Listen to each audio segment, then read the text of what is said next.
አረብ ሀገር ያላችሁ ሰዎች ግን ከስንት አንድ ቀን ደልቷችሁ ጥሩ ቪዲዮ ቲክቶክ ላይ ወይም ኤፍቢ ስቶሪ ላይ ከምትፖስቱ ለምን ጉዴታችሁን በቪዲዮ ለማሳየት አትሞክሩ? ከስንት አንድ ቀን ደልቷችሁ ከምትፖስቱት ጥሩ ቪዲዮ ይልቅ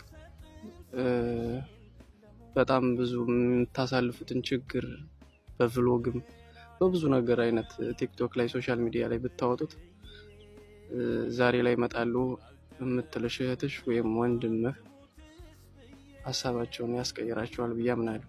እያያችኋቸው አይደለ? በዚህ ወራት እንኳን ስንት ወንድሞቻችን በረሃ ላይ፣ ድንበር ላይ፣ ባህር ላይ እየቀሩ አይደል? እኔ ጥሩ ቪዲዮ አትፖስቱ እያልኩ አይደለም። ፖስቱ፣ ችግር የለም፣ ተዝናኑ። ግን ደግሞ በቻልነው አቅም ትምህርት ለመስጠት ብንሞክር እላለሁ። አመሰግናለሁ።